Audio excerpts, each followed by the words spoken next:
Yan.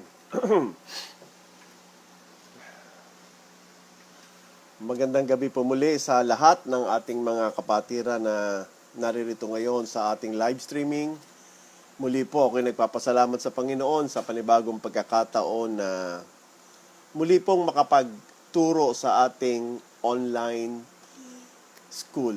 Ano po, sa lahat ng mga nag-aaral sa ating online schooling, salamat po. Ako po'y humihingi ng paumanhin dahil dalawang session po akong hindi nakapagturo noong nakaraang Lunes at noong nakaraang Martes.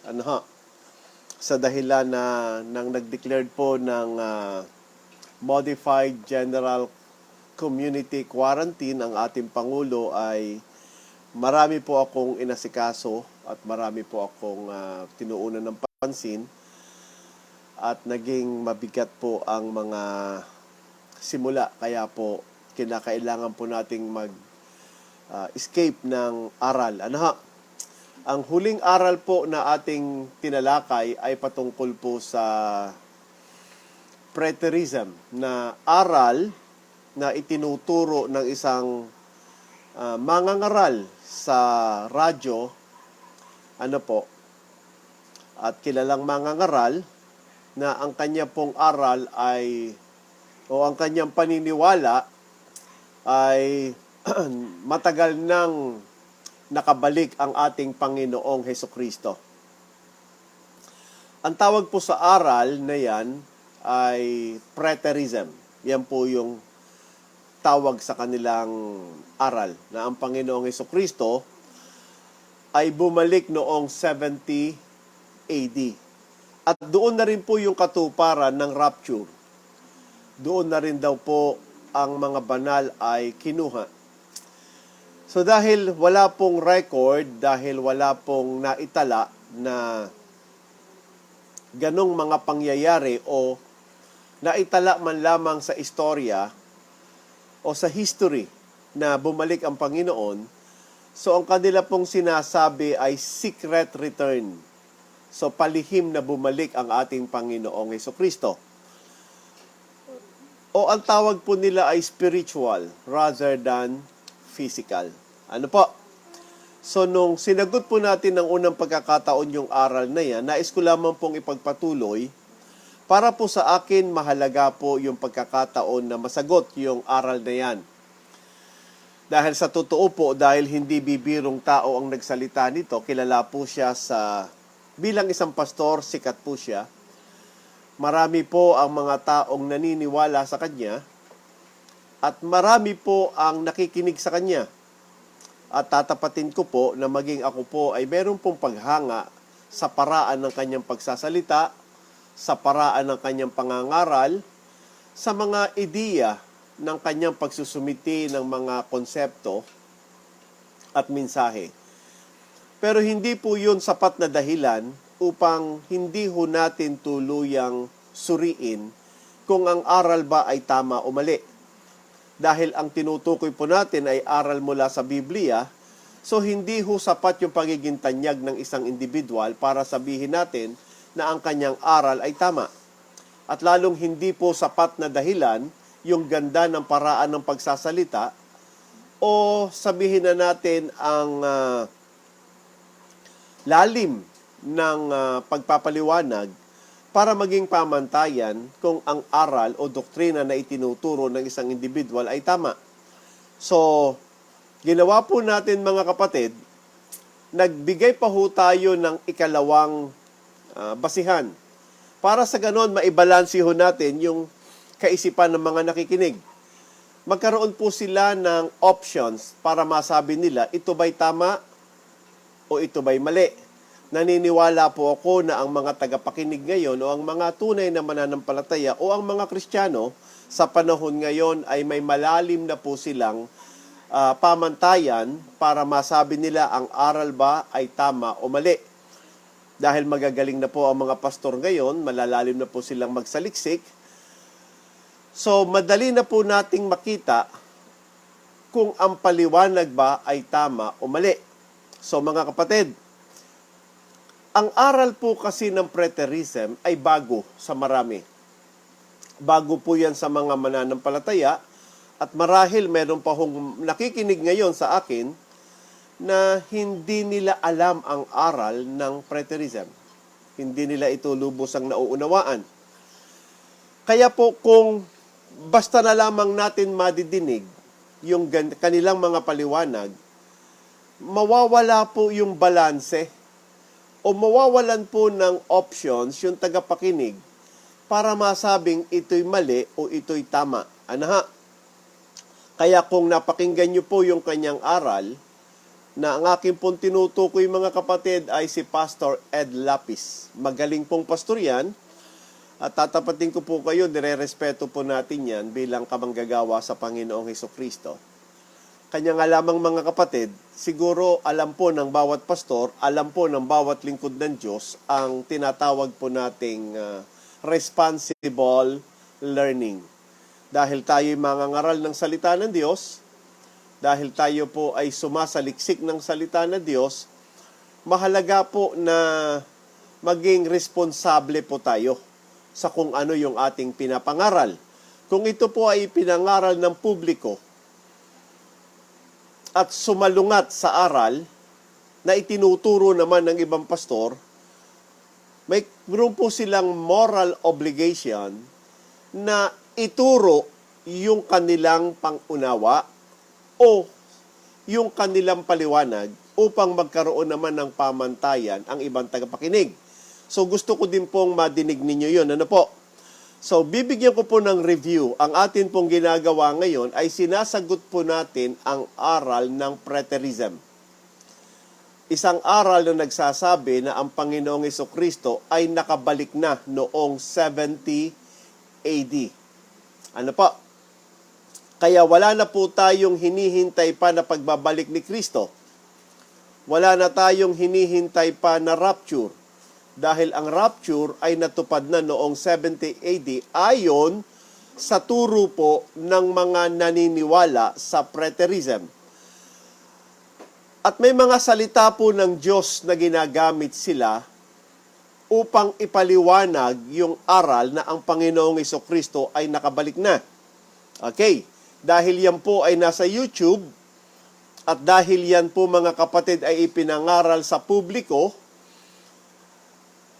dapat lang po na bigyan po yan ng ikalawang option na paliwanag. Upang makita natin kung ang isang aral ba ay mali o tama o ang isang pangunawa ba ay mali o tama. Okay? So, re-reviewin ko lang po yung ating lesson sa lahat ng nag-aaral po sa Bible School on Air. Ang video na meron na po tayo ay mahigit na po 30, pero ang nailalagay lamang sa YouTube ay mahigit lamang po 20. So, marami pa pong video ang hindi pa po na-upload. Pero meron na pong na-upload sa YouTube, pwede nyo hong puntahan. Pwede ho kayong mag-review ng mga aral doon kung hindi nyo po napakinggan. Pwede nyo hong puntahan at pakinggan muli. Kung talagang kinakailangang ulit-ulitin, kung kinakailangan pong pakinggan muli, gawin po ninyo. Para sa ganun mga kapatid ay magkaroon po tayo ng mastery sa ating lesson. Paki-subscribe lamang po. Push na rin po yung bell button mga kapatid to remind you of the new videos being uploaded. Ano po? At paki-like na rin po. Ano ha? Sa lahat ng mga nag-aaral. Yun naman na aking pakiusap. Ano ha? Kung hindi naman, okay lang po. Wala ho namang problema. Pero kung makakatulong sana, kung magsa-subscribe kayo, makakatulong po kung magla-like po kayo, at higit na makakatulong po kung manunood po kayo. Ano ha? At patatapusin nyo, papakinggan nyo po ang bawat lesson. Okay? Dalawang klase po ang preterism para sa ating informasyon. Tanong nyo muna marahil sa akin, Pastor, naniniwala po ba kayo sa preterism? Hindi po. Para po sa akin, personal na opinion, ito na marahil ang pinakasaliwa o kontra sa lahat ng pangunawa na nadinig ko o sa lahat ng aral na nadinig ko patungkol po sa eschatology. Sabihin nating pinaka nakakaiba ang aral ng preterism.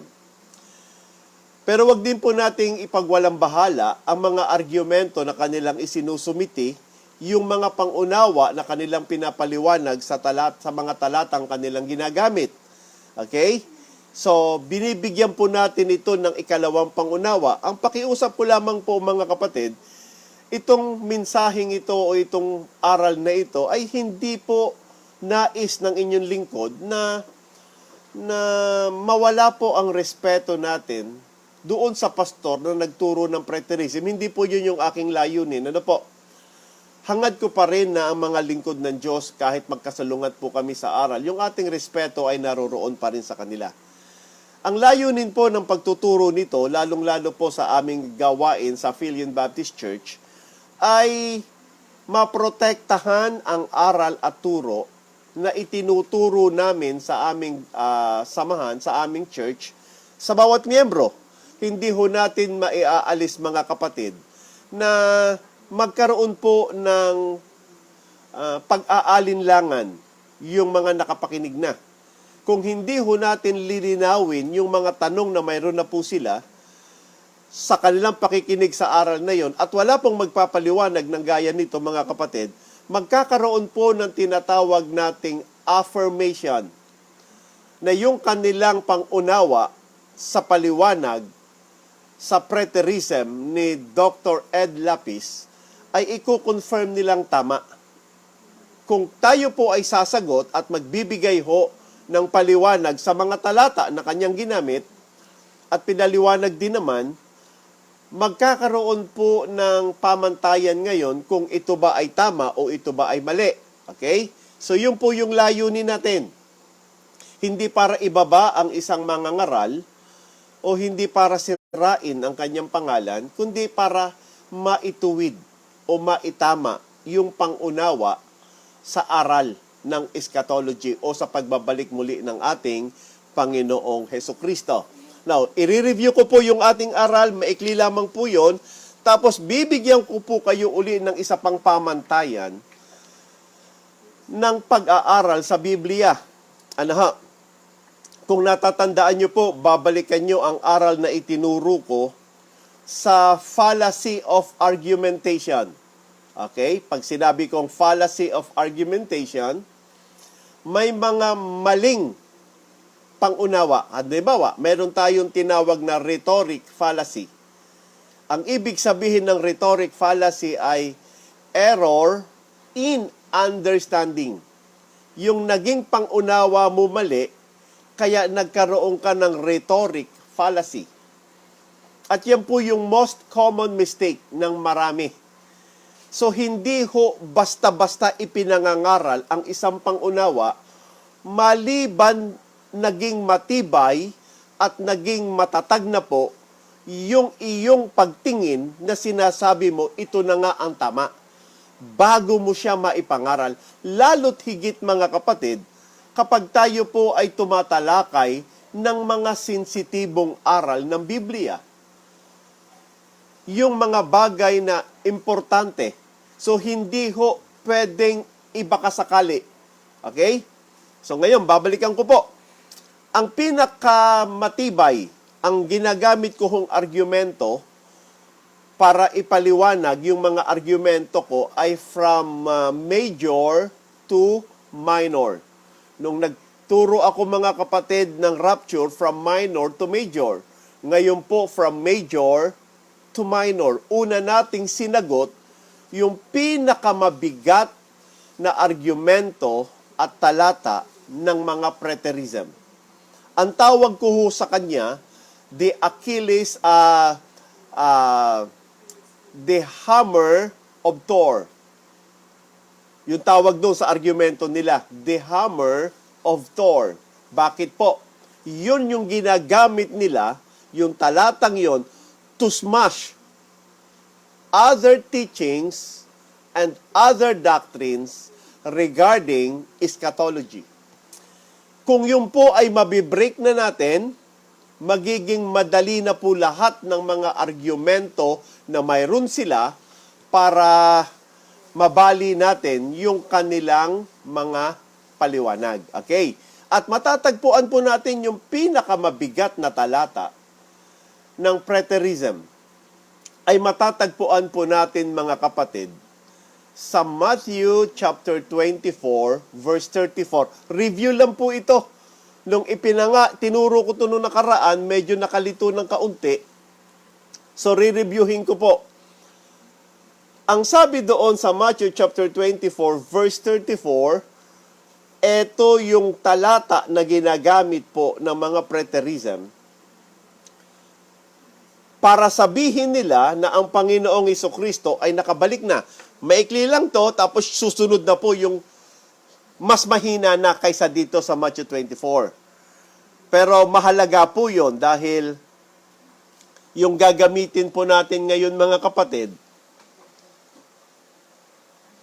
ay sistema ng tamang pag-aaral. Ito po ang sabi ng Matthew chapter 24 verse 34. Verily, I say unto you, this generation shall not pass till all these things be fulfilled. Okay, reviewin natin. Bagamat hindi ko po kini-question ngayon, mga kapatid, na ang ibig sabihin ng all these things shall not pass, ay tumukoy po yun sa mga binanggit ng Panginoong Jesucristo doon sa Matthew chapter 24, simula po sa verse 4 hanggang verse 33, na ang sinasabi ng Panginoon, this generation shall not pass till all these things be fulfilled. Yun yung mga sinabi niya. Okay, sa makatuwid, hindi lilipas ang henerasyong ito hanggat hindi natutupad ang mga bagay na ito. So yung mga bagay na ito, yung mga talatang tinukoy ng Panginoon. Kanya nga lamang, mga kapatid, kung ano yung pangunawa sa salitang this generation, yun po yung magiging susi para maunawaan natin, ito bang sinabi ng lahat ng Panginoong Jesucristo sa Matthew chapter 24 ay natupad na o hindi pa natutupad? Okay, so kung paano mo uunawain yung verse 34, yung pangunawa mo na yan ang magsasabi ngayon sa iyo kung ang lahat ng mga binanggit sa Matthew chapter 24 ay natupad na. O dili kaya, hindi pa natutupad. Okay. Nung pinakinggan ko po si Pastor Ed Lapis, ibinigay niya ang kanyang pangunawa na kanyang sinasabi, ito ay natupad na. Sa makatuwid, yung pangunawa niya sa Matthew chapter 24 verse 34, tumukoy po ito sa tinatawag nating audience. Okay? So ginamit niya ang argumento ng audience relevance. Pinapatungkol ni Kristo ng Panginoong Jesucristo yung sinabi niya sa verse 34 sa kung sino yung kausap niya.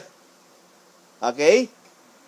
Ngayon, nire-review ko lamang, ginawa ko po nung unang aral dahil ang assumption po ng nagsasabi ng mga preterism, ang assumption ng mga preterism, ang kausap ng Panginoong Hesukristo dito sa Matthew chapter 24, mula verse 1, ay ang mga tao or multitude. Yun yung assumption nila. Well, kaya po ang ginawa ko po nung nakaraang nag-aral tayo, nilinaw ko po yun. Pinakita po natin nung nakaraan na ang Matthew chapter 24 ay nagsimula, okay, sa salitang ganito, pakibasahin ko, sa verse 1. Ipinaliwanag ko po yung verse 1 para maintindihan natin at makita natin sino ba yung kausap ng Panginoong Jesucristo. Kasi kung tama po yung argumento ng audience relevance, pinapatungkol ng Panginoong Jesucristo yung salitang verse 34, this generation shall not pass till all these things be fulfilled. Sa crowd o sa multitude na kanyang kausap. So, kailangan malaman natin sino ba ang kausap ng Panginoon nung binanggit niya yon? O sino ba ang kausap ng Panginoong Hesukristo nung sinabi niya ang verse Matthew chapter 24? Okay. Kaya nga, ang aking pinakita nung nakaraan bago ako tumigil magturo, yung verse 1 of Matthew chapter 24. Review po ito mga kapatid ha. So sa mga ngayon lamang nakinig, andyan ho yung video ko. Pwede nyo hong makita yon. Simulan nyo kasi, dire-review ko lang. Mas mahabang paliwanag doon. Ang sabi sa verse 1, and Jesus went out. So hindi natin maunawan ang salitang and Jesus went out. Not until maging klaro yung and Jesus went out, hindi ko maunawaan bakit went out. No, pinaliwanag ko sa verse 20, sa chapter 23, may kausap ang Panginoon na multitude. So pupuntahan nyo ang chapter 23 pala, Matthew chapter 23, kasi doon sa Matthew chapter 23, sa verse 1, ang sabi ng Bible, then spake Jesus to the multitude and to his disciples. So may kausap po siyang multitude. So, buong chapter 23 ng Matthew, kausap niya ay multitude and his disciples. Okay, so maliwanag po yon. Pero ang kanilang pinag-uusapan ay the scribes and Pharisees. At binanggit po yon sa verse 2 ng Matthew chapter 23. So ito yung review natin. Saying, the scribe and the Pharisees sit in Moses' seat. So hanggang 39 ng Matthew chapter 23, nagsasalita po siya sa multitude and his disciples. Pagtungtong po ng 24, chapter 1, ang sabi ng Bible, and Jesus went out. So he went out of the multitude. Yun yung ibig sabihin ng talata sa Matthew chapter 24 verse 1 na nagsimula and Jesus went out. Tumalikod po siya sa multitude. Iniwan niya ang multitude. At saan po siya nagpunta? Departed from the temple. So pumunta siya sa templo. Sa ibang aklat, sa aklat ni Mark at sa aklat ni Luke, makikita natin yung ibang information doon. At ang sabi doon ng karugtong, and his disciples came to him to shew him the building of the temple. Ang problem, hindi ho natin alam sa book of Matthew chapter 24, ilang disciples ang lumapit sa kanya. Okay? Wala tayong idea, so ipinakita ko nung nakaraang aral sa aklat ni Mark, na yung tinutukoy doon mga kapatid na disciples ay 4 lamang na disciples. Sino po yun? Si Andrew, si Peter, gusto ko maalala kasi nawawala sa isip ko.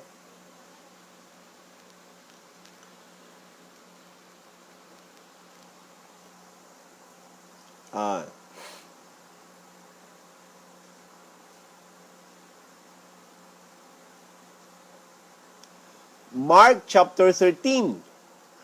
Binanggit po yung pangalan ng 4 na apostles na lumapit sa Panginoong Hesukristo. At ang sabi rito sa verse 1, and as he went out of the temple, out, one of his disciples saith unto him, Master, see what manner of stones and what buildings are here. Okay, isa sa mga disciples ang nagsabi nun. One of the disciples. Sa verse 2, and Jesus answering said unto him, seest thou these great buildings?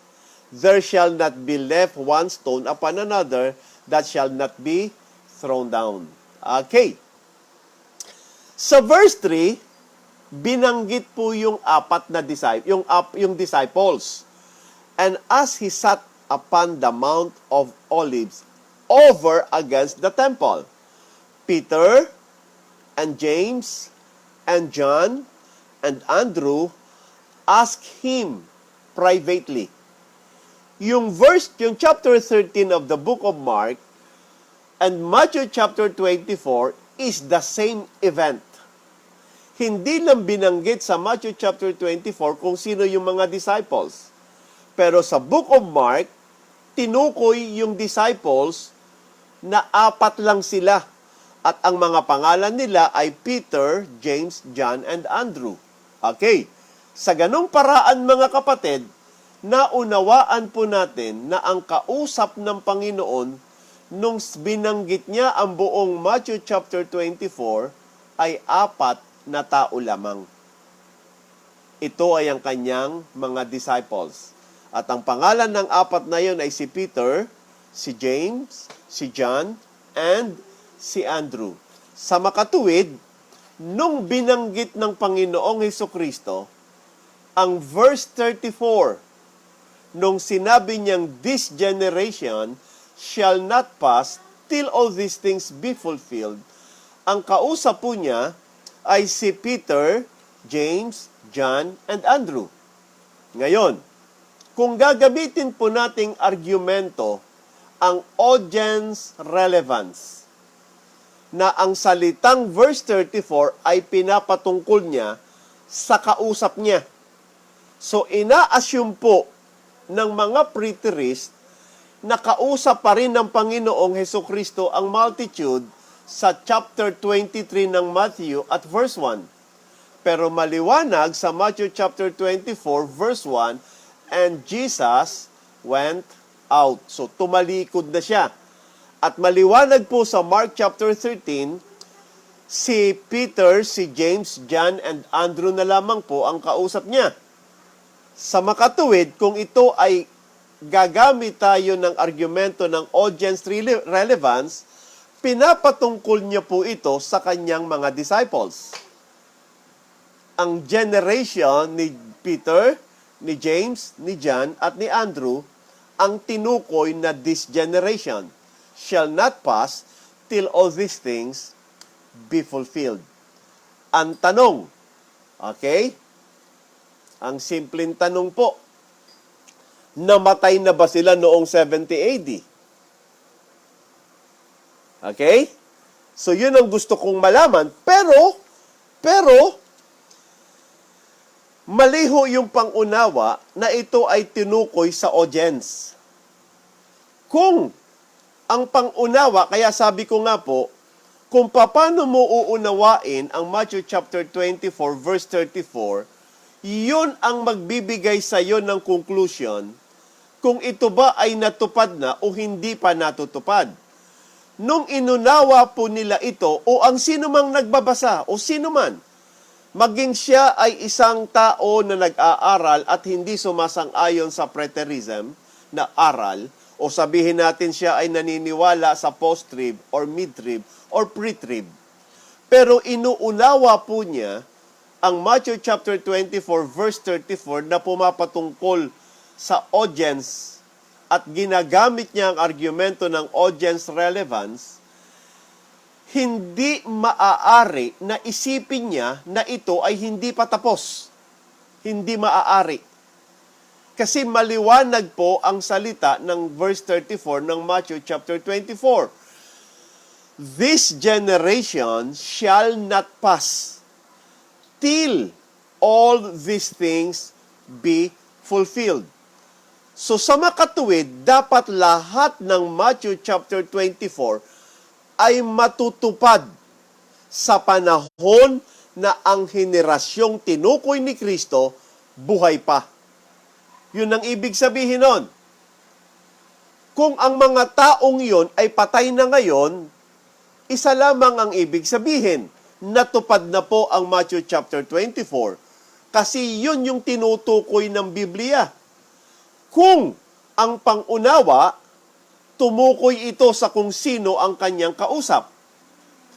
Magiging ang tawag po natin dito sa ginagamit natin na proseso ay a posteriori probability.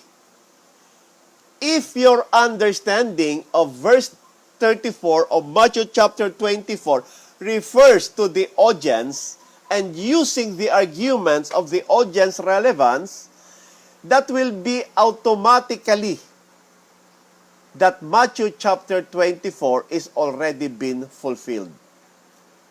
Okay. Kung yun ang pangunawa, so magkakaroon na tayo ng a posteriori probability. So ang tanong na lamang ngayon, tama ba ang pangunawa na ang Matthew chapter 24 verse 34 ay tumukoy sa audience? Kaya ang ginawa ko naman, ipinakita ko sa inyo na ang kausap ng Panginoong Hesukristo lamang dito ay 4 na disciples. Hindi na ang multitude. So wala na pong kinalaman yung multitude dito. Okay? Hindi na sila yung kausap rito. Kung audience relevance, kasi the multitude is no longer the audience. The audience now is Peter, James, John, and Andrew. So question na lamang, sa kanila ba ito tinutukoy ng Panginoon? Ako'y naniniwalang hindi. Okay? Ngayon, mayroon pa bang isang pangunawa? So yun ang ipinakita ko sa inyo naman, yung aking paliwanag. Tinanggihan ko, mga kapatid, yung pangunawa na ito ay tumukoy sa multitude. Okay. Bakit ko tinatanggihan po yun? Number 1, walang makapagsasabi sa pinakabatang edad na present nung panahong yon. Kasi ang tinukoy, this generation. Kaya ang ginawa ng ibang mga theologians, nagkaroon pa sila ng kaisipan na one's generation is 40 years. Just to justify na 40 years para ang isang whole generation ng isang tao ay makomplete. And that's ridiculous. That is very, very ridiculous. Okay. But anyway, they are entitled to their own, allow me to say this, they are entitled to their own opinion. Pastor, opinion lang ba yun? Para sa akin, yes. Kasi walang matibay na argumento. Pero ang gusto kong itanong ko at sinagot ko nung nakaraan, saan pumapatungkol ang salitang this generation? Kanino tumutukoy ito?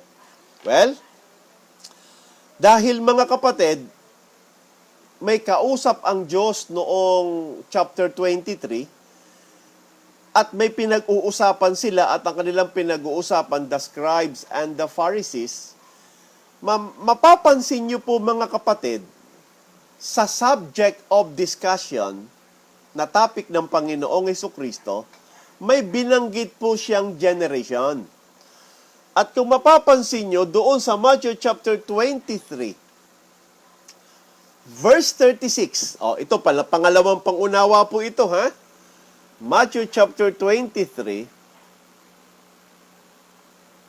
i-consider po ninyo, maganda hong wag nating ipawalang bahala po ang bagay na ito dahil ito po ay may pinakamalaking ginagampanan sa aral na ating pinanghahawakan. Sabi ko nga po sa inyo, bawat pangunawa may bunga at resulta. Ang sabi ng Panginoon sa Matthew chapter 23, verse 36, eto ngayon yung subject of discussion. Kaya sabi ko dito ay subject relevance. Kung natatandaan nyo, I was not referring to the audience relevance, I was referring to the subject relevance.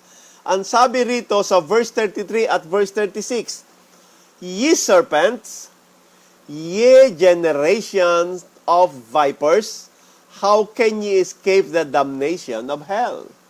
So verse 36, verily I say unto you, all these things shall come upon this generation.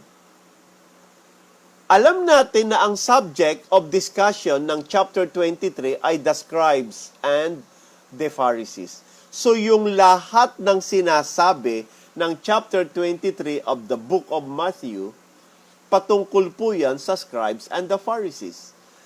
And the scribes and the Pharisees were called generation. At totoo po yan. Sa generation lang po nila napupunta yung posisyon ng pagiging scribe and pagiging Pharisees. Ngayon, kung sa pangunawa na ang salitang this generation ay pumapatungkol sa subject of discussion nila sa Matthew chapter 23 at talaga namang tinawag ng Panginoong Hesukristo ang mga scribes and Pharisees the generation at ang sabi niya this generation refers to the subject of discussion in the book of Matthew chapter 23 shall not pass. At ginamit ko ang argumento na ang salitang pass hindi tumukoy sa kamatayan, kundi tumukoy sa paglipas. Kaya ang sabi ko, yung salitang this generation hindi tumukoy sa tao, tumukoy sa posisyon na ginagampanan ng tao. Kasi kung tumukoy sa tao, yung salitang pass, uunawain natin shall not die. Ang ginamit ay shall not pass, so sa makatuwid, hindi ito tao. Ito ay posisyon na ginagampanan ng tao. Ngayon, kung titingnan nyo po, hanggang sa ngayon po, may mga scribes and Pharisees. Hanggang ngayon, mayroon pa rin ho, nag-i-exist pa rin sila. At ang sabi ng Panginoon, this generation shall not pass. Hindi sila lilipas until all these things be fulfilled. At kung pag-aaralan nyo po, kung kayo po ay naniniwala sa tribulation, okay, mapapansin nyo po, ang pagbabalik ng Panginoong Hesukristo ay magwawakas at lilipas na ang scribes and Pharisees. Dahil sa millennium, wala na pong scribes and Pharisees. The coming of the Lord Jesus Christ will put an end to the generation of scribes and Pharisees. At maniwala po kayo. Ito, binanggit ko to sa aking kaibigan, nagtawagang kaming dalawa. Ang first 3.5 of the tribulation ay pangungunahan po ng religious leader. Hindi ko babanggitin, pero pangungunahan po yan na ang position po niya ay Pharisee. So hanggang tribulation, first 3.5 of the tribulation, pangungunahan po yan ng religious leader. Yung second 3.5 of the tribulation, iba na po. Siya yung tinatawag na beast out of the sea ng Revelation. Siya po ay religious leader under the position of a Pharisee. And pagdating mga kapatid sa second 3.5, ang maghahari naman po ay the beast out of the land. Pero hindi ho natin i-discuss ngayon yon. Pero gusto ko lang ipakita, mga kapatid, na kung ang aking pangunawa sa Matthew chapter 24 verse 34 ay hindi tumukoy sa tao, kundi tumukoy po yan sa subject na tinatalakay ng Panginoong Hesukristo sa Matthew chapter 23 at binanggit po niya yan mga kapatid sa verse 36 at verse 33, this generation o generation of vipers or this generation sa verse 36 refers to the scribes and the Pharisees. Okay, so sa makatuwid, kung ito ay sa scribes and the Pharisees at meron pang scribes and Pharisees hanggang ngayon, at meron pa ring scribes and Pharisees hanggang sa tribulation, sa makatuwid, hindi pa natutupad ang Matthew chapter 24. Kasi buhay pa ang this generation. Nag-i-exist pa sila ngayon. Kung ito'y tumutukoy sa mga scribes and Pharisees. Pero kung uunawain ito na tumukoy sa kanyang kausap, patay na po si James, John, Andrew, and Peter. So dapat natupad na to. Kung ito ay uunawain na tumutukoy sa multitude na kausap ng Panginoon sa Matthew chapter 23 verse 1, patay na rin po yung mga taong yon. Dapat natupad na po ito. Mga kapatid. Okay, so yun yung gusto kong makita natin. Ngayon, may pangalawahong paraan para sabihin nating mas bumigat ngayon na masabi natin, natupad na nga ba ito? Napakarami pong mga salita na ginamit ho sa pag-aaral ng eschatology.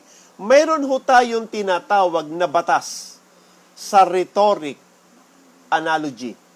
Okay, sa tinatawag nating process of analogy. Kaya po, ang ginagawa ko po sa inyo, I am giving you the process.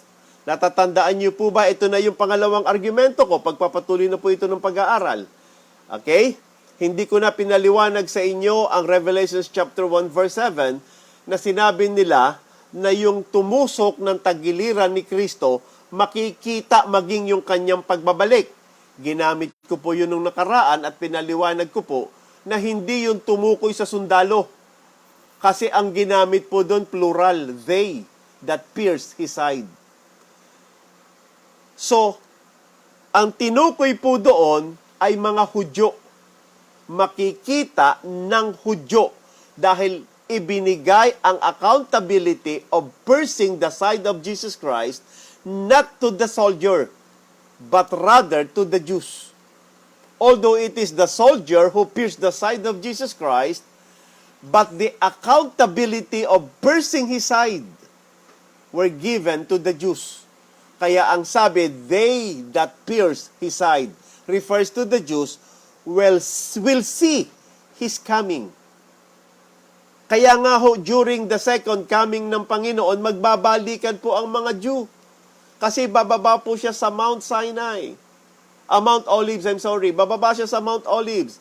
Makikita po siya, those who pierce his side will see him.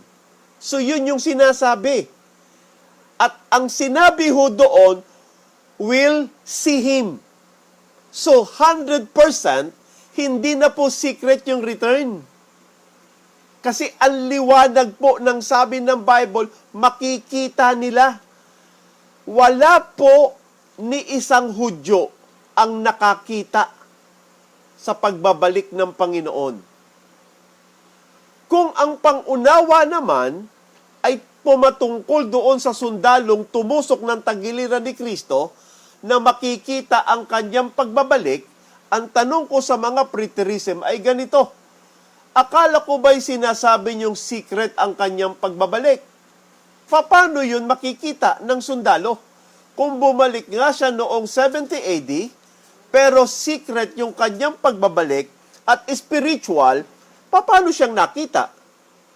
Gayong ang sabi nyo, dapat makita. Okay. So ngayon mga kapatid, confusing, pero malinaw na ang Revelations chapter 1 verse 7 pumatungkol po sa mga Hudyo. Hindi ho yan pumatungkol sa sundalo. So balikan nyo ngayon. Ito ho yung pangalawang argumento natin. Gagamit ho tayo ng focal point. Ano ho yung focal point? We have to prevent the fallacy o the rhetoric fallacy. What is the rhetoric fallacy?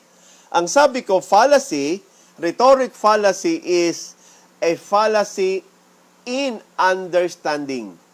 Maling pangunawa. Okay. Alam natin, para magkaroon ka ng rhetoric fallacy, 3 bagay ang pwedeng magawa mo. Okay? Yung una po diyan ay incorrect oversion. Pero yun, hindi ko na itinuro sa inyo. Pero babanggitin ko lang ngayon. Yung pangalawa ay incorrect conversion. Okay. Yung pangatlo ay ambiguity. Okay. Kung kayo po ay mangangaral ng salita ng Diyos, pastor ho kayo o dili kaya kayo ay nagtuturo ng Biblia o sabihin na nating Sunday school teacher, the first rule that you have to apply is the right focal point. Sample lang ko po kayo just to give you the ambiguity. Ambiguity means a word with double meaning. Yung salitang ambiguity. A word with double meaning. Just for a joke only just for a joke mga kapatid. Wala hong tatamaan dito bato-bato sa langit, tamaan wag magalit, biro lang. Sabi ng isang tao, long hair na ako. Long hair na, tinitingnan niya yung kanyang buhok. Saan siya nakafocus? Dito sa ilalim ng kanyang buhok. At nakita niya mahaba na. Sabi niya, long hair na ako, magpapagupit ako. Ang sabi ko, kapatid, nakakalbo ka na nga eh. Saan ako nakatingin? Dito sa kanyang tuktok. Sabi ko, kung ako titingin, nakakalbo ka na. Paubos na buhok mo. Sabi niya, kapatid, long hair na ako. Saan siya nakatingin? So, magkaiba kami ng focus.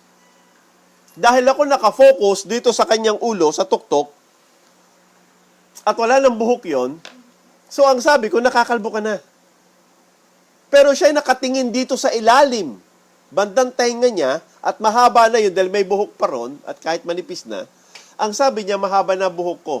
Ang tawag po doon is the focal point. Kung saan ka nakatingin, yun ang nagiging pangunawa mo.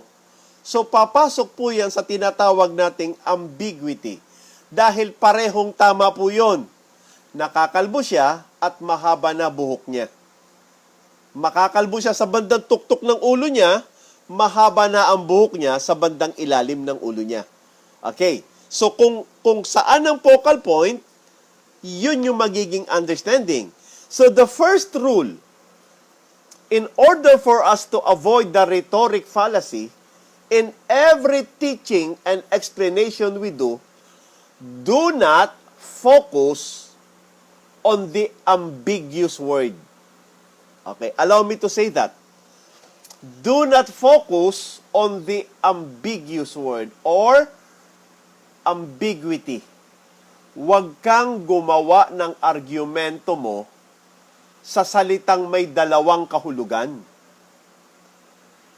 Hanapin mo ang salita at ituon mo ang mata't pangunawa mo doon sa salita na isa lang ang meaning.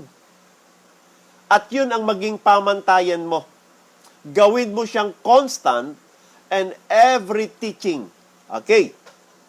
At nakita ko po yan mga kapatid as an error of preterism. Why? They focus their argumentation na si Kristo ay bumalik na using the word quickly. Tingnan nyo Kaya sabi ko sa kanila, wrong focus. Ginamit po nila mga kapatid sa Revelation chapter 22 verse 7. Sabi nila, ang ibig sabihin dyan, ang sabi ng Bible, and behold, I come quickly, and my reward is with me, to give every man according as his work shall be. Sabi nila, dahil ang salitang quickly, mula nung sambitin ng Panginoon ito, kung ito ay hindi pa bumabalik hanggang ngayon, mali ang salitang quickly. Ang sabi ng Bible, I will come quickly. Mabilisan. Ang tanong ko, saan ba ito pumatungkol? Ang ibig ba sabihin ng salitang quickly ay mula ng sambitin niya ito, dapat mabilis lang, makarating ka na kaagad. Or, tumukoy ba ito sa mula ng pagbaba mo mula sa langit hanggang sa makarating ka sa Mount Olives, which the word quickly refers. From the time you say it until you fulfill it, or The time you travel from the time na bumaba ka mula sa langit hanggang sa makarating ka sa Mount of Olives. May sinabi ang Bible Matthew chapter 24.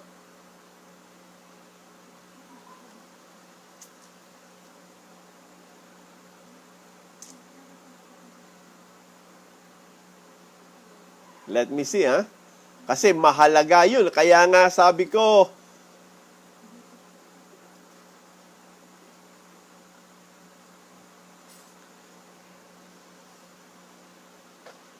lightning. Let me read para sa ganon. Makita po natin saan ba to tumukoy.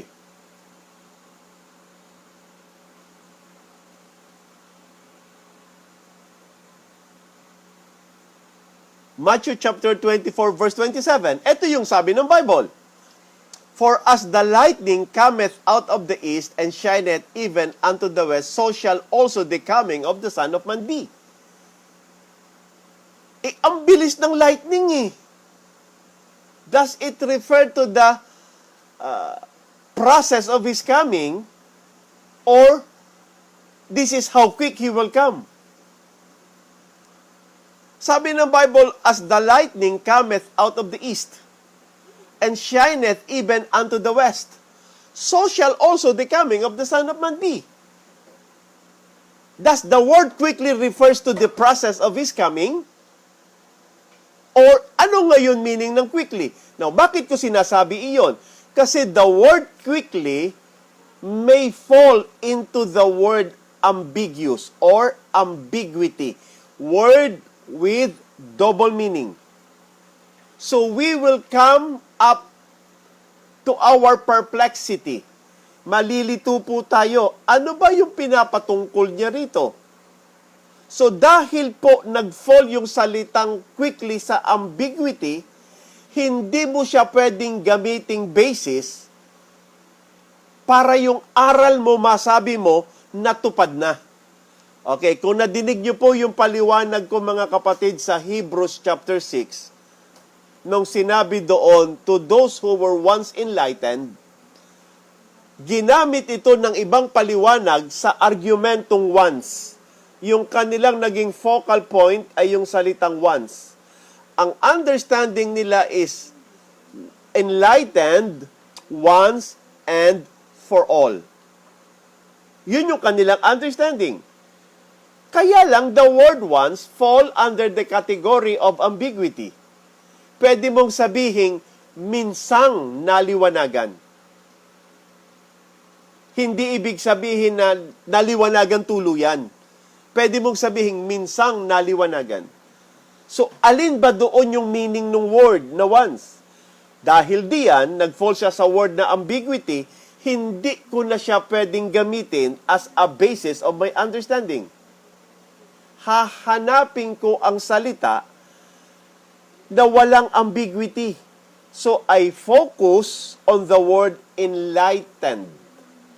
Kasi bakit hindi siya ambiguous?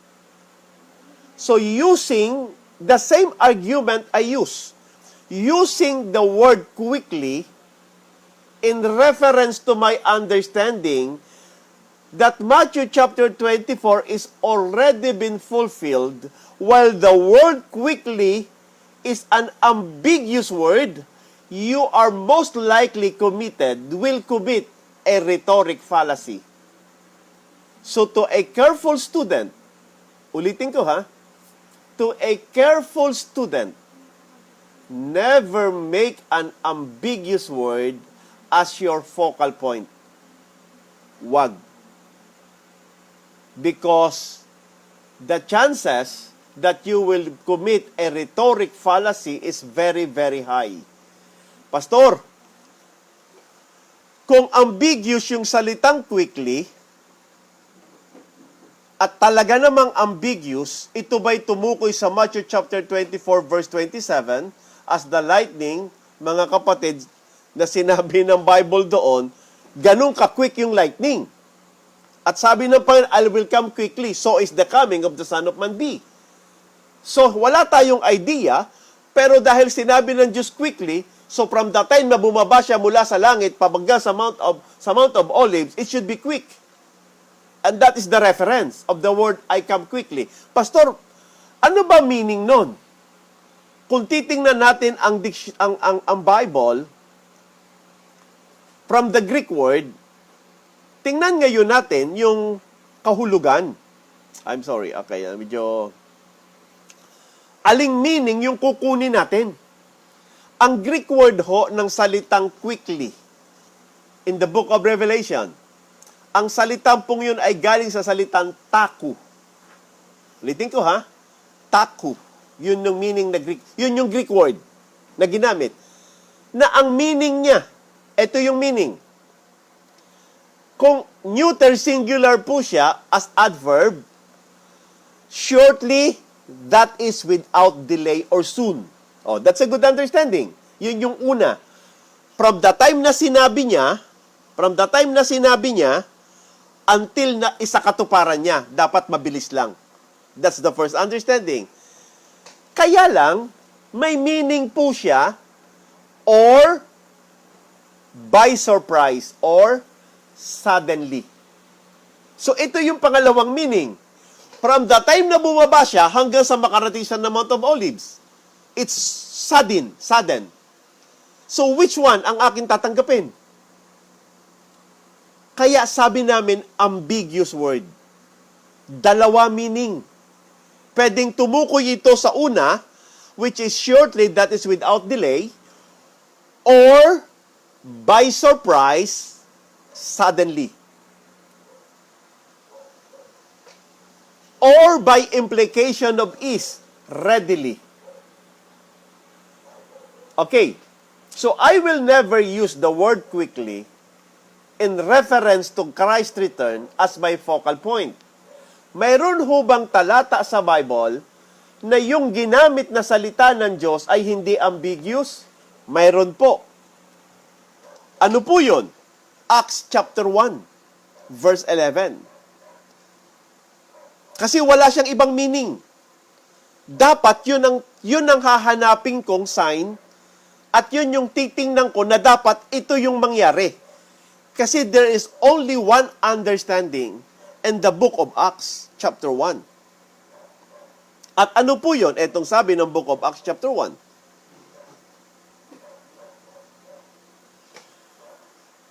Itong sabi ng Bible. Which also said, verse 11, Ye men of Galilee, why stand ye gazing up into heaven? This same Jesus, which is taken up from you into heaven, shall so come in like manner as ye have seen him go into heaven. Ang liwanag ng Bible Yung verse 11 of Acts chapter 1 is not ambiguous. Iisa lang ang meaning niya. Nakita ng mga alagad na si Kristo ay umakyat sa langit. Kinain ng alapaap ng kanilang dalawang mata. At ang sabi ng angel sa verse 11, kung paano nyo nakitang umakyat si Kristo sa kanyang glorified body. The same Jesus, sabi niya, okay, shall so come in like manner as ye have seen him go into heaven. Ngayon, nasa ambiguity po ba yung sentence ng verse 11? Wala.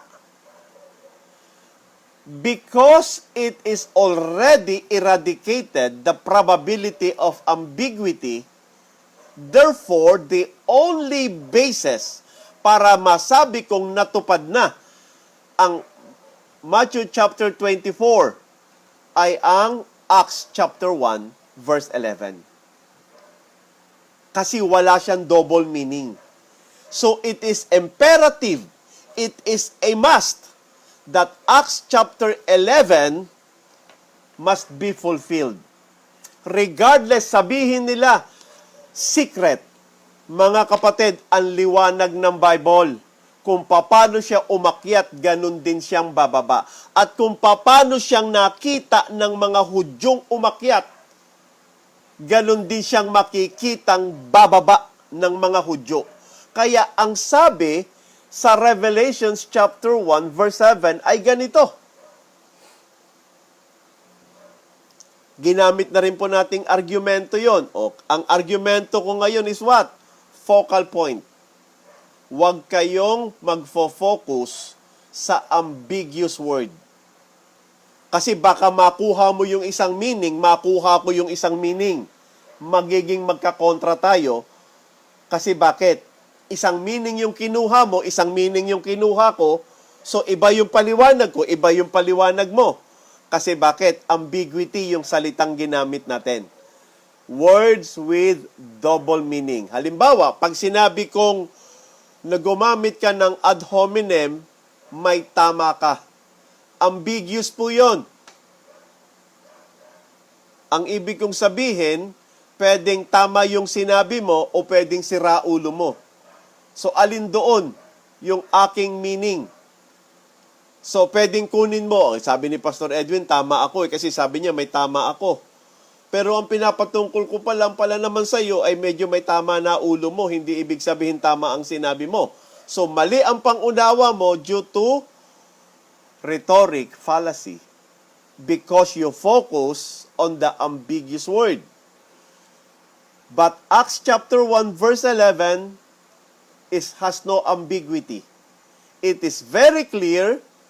It is very, very precise na sinabi ng Bible, this same Jesus, which is taken up from you into heaven, shall so come in like manner.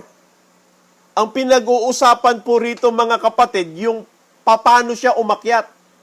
It is the manner of His ascension is the same manner of His return. So it is the manner. Another thing which is being stipulated here, nung sinabi niya, this same Jesus, yung manner, kinover po nito yung kanyang body. Kung siya'y nasa glorified body kinuha, umakyat, nasa glorified body po siyang bababa. Kasi magre-reign pa siya sa lupa. Kung paano siya umangat, at gaano kabilis siyang umangat. Sabi ng Bible, ganun din siyang bababa. So kung bumaba siyang nasa glorified, umakyat siyang nasa glorified body, bababa siyang nasa glorified body. Kung umakyat siya na natatanaw ng mga Hudyo, bababa siya ng natatanaw ng mga Hudyo. Yun yung tinutukoy ng Panginoon. At wala po siyang ambiguity. So the best basis for understanding of Christ's return must be Acts chapter 1 verse 11. At sinusugan po yan ng Revelation chapter 1 verse 7. Ang sabi ngayon ng Revelations chapter 1 verse 7 ay ganito. Okay?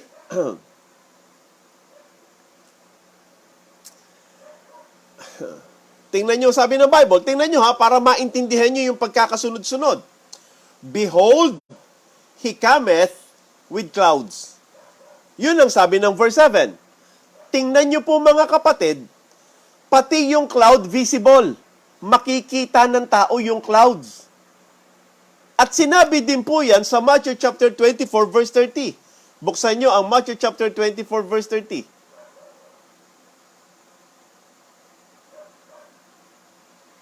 Sa verse 30, tingnan nyo yung chapter 1 verse 7 ng Revelation. Sa verse 30, itong sabi, and then shall appear the sign of the Son of Man in heaven, and then shall all the tribes of the earth mourn, and they shall see. Makikita uli, they shall see. Sinong they? Sinong they ang tinukoy dito? Tuloy ko muna. They shall see the Son of Man coming in the clouds of heaven. Yan din ang sinabi rito sa verse Sa verse 7, behold, he cometh with clouds, and every eye shall see him.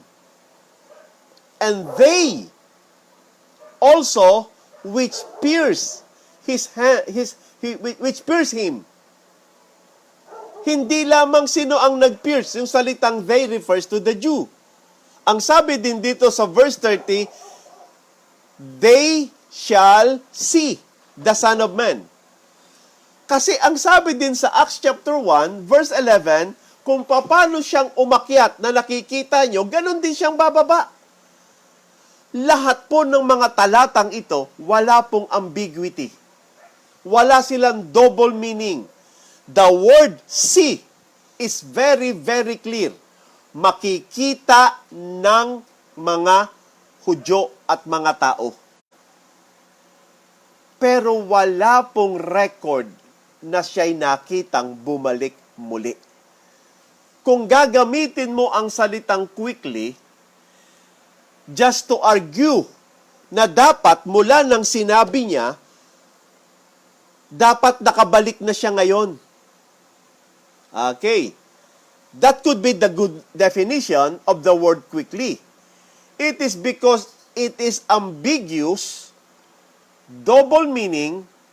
It could be also referred to Matthew chapter 24 verse 27. Kung gaano kabilis ang kidlat, ganun din ang pagbabalik ng ating Panginoong Jesucristo. Pero yung binanggit sa Matthew chapter 24 verse 27 refers sa pagbaba niya. Hindi tumungkol yon sa pagsalita niya hanggang sa matupad. Pumatungkol yon sa kanyang pagbababa mula sa langit hanggang sa Mount Olives. At yun ang sinabi ng Bible na quickly. So, alin yung meaning ng binanggit sa Revelations chapter 22? Because of its ambiguity, hindi ko na siya pwedeng gamitin. Bawal na. Kasi baka ako malito. Kung gagamitin ko yung Matthew chapter 24 verse 27, ang pangunawa ko pumapatungkol ito ng pagbaba niya mula sa langit hanggang sa Mount of Olives. Kung gagamitin ko yung tako mga kapatid na Greek word, ang pangunawa ko mula nung sinabi niya hanggang sa tuparin niya, iisipin ko, natupad na yan.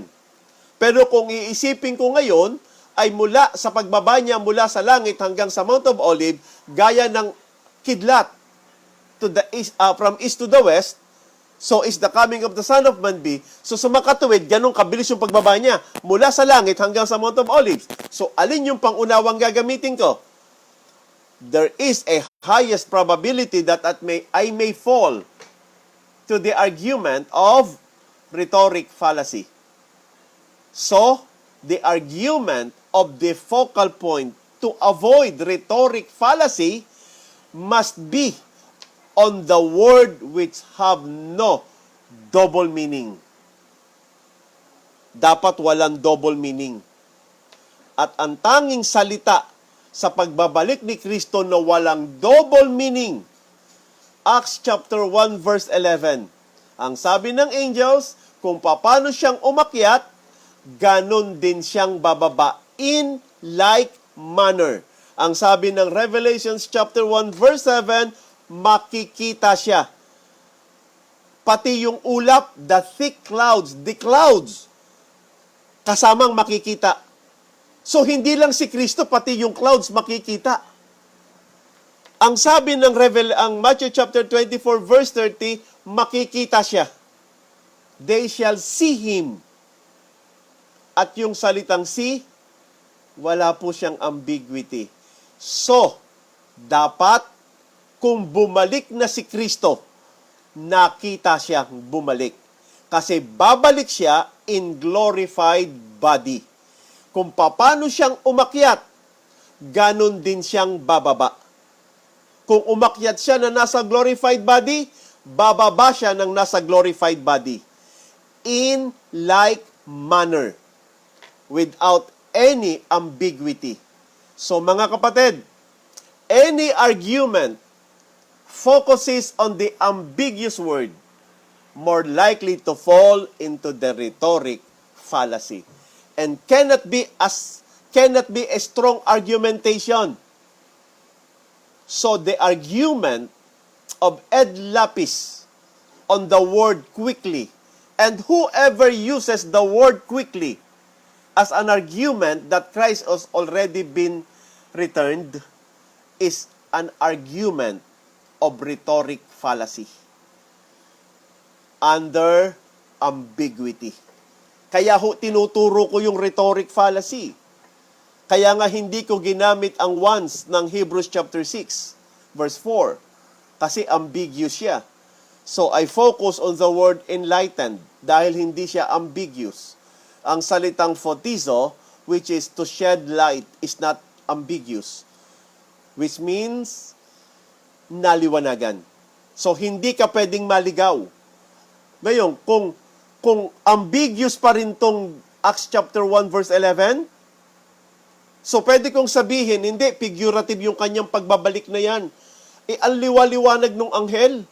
Kung paano siyang umakyat, ganun din siyang bumaba. Hindi naman figurative yung pag-akyat niya eh. Tinatanaw nga siya hanggat hindi siya kinakain ng alapaap. Wala na nga siya, takatitig pa yung mga Kristiyano, mga tao. At ang sabi nila, bakit kayo nakatingin sa ulap? Yung Kristong umakyat. Kung paano siyang umakyat, ganun din siyang bababa. In like manner. So, asahan nyo, babalik yan. So, anong ine-expect mo? Kung paano siyang umakyat, asahan mo, ganun din siyang bababa. Ngayon, pag may nagsabi sa iyo, hindi, bumalik na siya. Ang sabi niya sa amin nung anghel, kung paano siyang umakyat, ganun din siyang bababa. Ngayon, kung sinabi mong secret, mas paniniwalaan ko muna ang anghel kaysa paniwalaan kita. At paano mo nalaman ng secret? Sa lahat na lang yata ng secret, ikaw na lang ang nakaalam na nakabalik na sikreto pa. Nakakalungkot naman sa iyo na ipahayag. At paano mo natuklasan ng sikreto? How can you say the word secret that even the word secret na ginagamit mo will boomerang to your own argumentation? Sikreto nga nalaman mo? Invisible. Paano mo nakita ang invisible? Ang sabi ng Bible, makikita. Hindi ko makikita, and that is for sure. Ang hindi ko tiyak kung makikita nila. Mga kapatid, I even give it out. Ako tinitiyak ko po sa inyo, hindi ko makikita ang pagbabalik ni Kristo. Bakit po? Ang sinabi ng Bible na look up, sa mga Hudyo po yun, at sa mga naiwan sa tribulation. Pastor, makikita mo bang pagbabalik? Kapatid, makakasama ko si Kristo sa pagbabalik. Kasama po ako magbabalik dito. Ang hindi ko lang tiyak, yung nagtuturo ng preterism, kung habang bumabalik si Kristo makikita nila. Kasi kung nangyari po yon, hindi sila nakasama sa rapture. Kasi sabi ng Bible, makikita nila ang pagbabalik ni Kristo. Okay mga kapatid, so I have given you, hindi ho biro ang second argumentation na gumamit tayo ng focal point. Ang tawag ko ho diyan is the fallacy of focus. Nagkamali ka ng focus. Example niyan, yung salitang worms sa book of Mark chapter 9. Bakit mo inisip na literal? Kasi nakafocus ka sa word na worm. So, the initial assumption, the worm is literal. Okay. Fallacy of focus po yun. You make that assumption that the worm is literal because your focal point is the word worm or the word maggot. So therefore, it is easily to understand that there is worm in hell. Fallacy of focus. Ang na-neglect mo ngayon is that the word worm ay mayroong third personal pronoun na there. So nagkaroon ka ngayon ng tinatawag na fallacy of focus. Yun yung problem.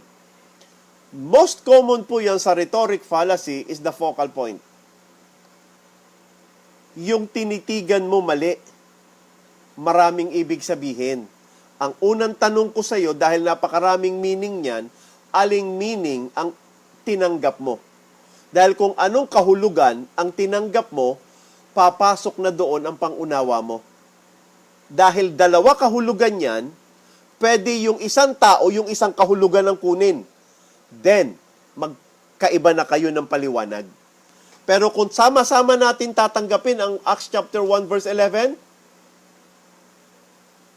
paniwalaan lang nila na ito totoo, ito'y literal, tanggapin lang nila ng sinabi in like manner, pare-pareho tayong maghihintay ng pagbaba ni Kristo in like manner.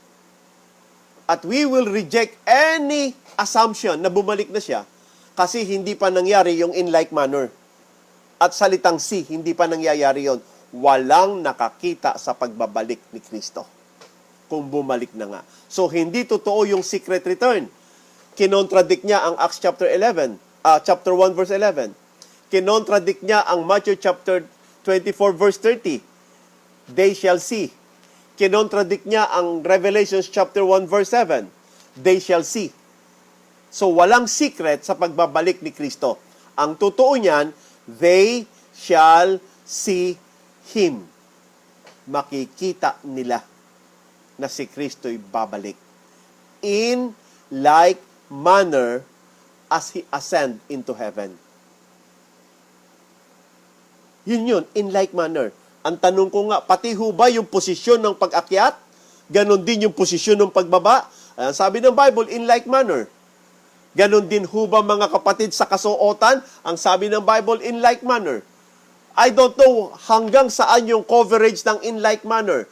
Pero ang isang bagay na tiyak ko, kung glorified bodying umakyat yan, glorified bodying bababayan. That is in like manner. Kung nakita nilang umakyat yan, literally nakikita ng kanilang dalawang mata, makikita ng kanilang dalawang mata na bababayan. In like manner. Yun, wala tayong argumentation doon. Doon, walang double meaning ron. Doon, mga kapatid, beyond question na po yan. So ngayon, kung pabibigatin natin sa dalawang talata ng Revelation chapter 22, yung salitang, Behold, I come quickly, at gagamitin ko mga kapatid, yung tinatawag nating Acts chapter 1 verse 11, sino ang mas mabigat sa dalawa? Dahil hindi naman sila magkakontra. Ang pinagkaiba lang nila sa Revelation chapter 22, dalawa ang kahulugan. Pwedeng tama yung una, pwedeng mali yung una, tama yung pangalawa. Pwedeng tama yung Matthew chapter 24 verse 27, mga kapatid, gaya ng lightning, yun ang salitang quickly, o pwede rin naman yung tinatawag nating mabilis lang mula nang sabihin mo hanggang sa tuparin mo. Kaya lang, kung totoo yan, dapat nangyari din ang Acts chapter 1 verse 11. Kung nagka-record lamang po sa history, kung may nagsabi man lamang, nakita naming bumaba si Kristo in like manner, ay baka pa mapaniwalaan ko nakarating na nga siya. Kasi bakit? Natupad din patibok. Kasi wala siyang hindi tutuparin dito eh. Kung natupad lamang yung Matthew chapter 24 verse 30, baka pa mga kapatid, masabi nating nakarating na nga. Hindi lang natin nakita. Nakita ng iba, hindi lang natin nakita. Ang liwanag ng verse 30 eh. And then shall appear the sign of the Son of Man in heaven. And then all the tribes of the earth mourn.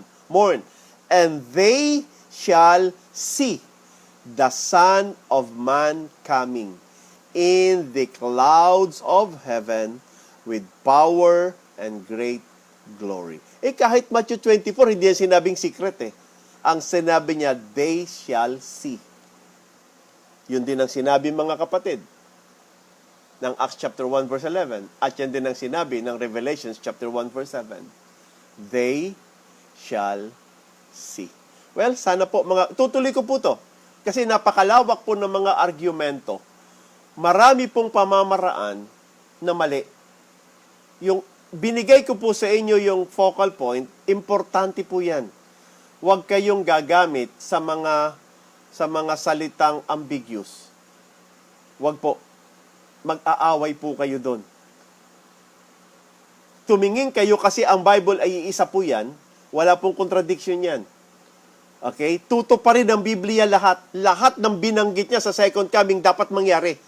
Kung may mga talata na hindi klaro sa atin at hindi maliwanag sa atin at nakakaroon tayo ng ibang pangunawa, pumunta ka sa ibang talata. Kasi may mga talata na klarong-klaro. Sila ang gawin mong pamantayan. Para sa ganon, yung klarong talata ang maglinaw sa mga talatang hindi klaro. Okay, kung ang this generation hindi klaro sa iyo mga kapatid, iwanan mo yan. Huwag mong i-attempt na ipaliwanag yan. Okay? Kung ununawa mo yan na matutupad ang lahat ng Matthew 24 sa panahon ng this generation, dapat natupad din ang Acts chapter 1 verse 11. Kasama ho kasi yan eh. Hindi magkakontra yung dalawang yan. Kung sinabi mo bumalik na ang Panginoong Jesucristo dahil nabatay na ang this generation, naniniwala po ako na hindi pwedeng hindi mangyari ang Acts chapter 1 verse 11 in like manner.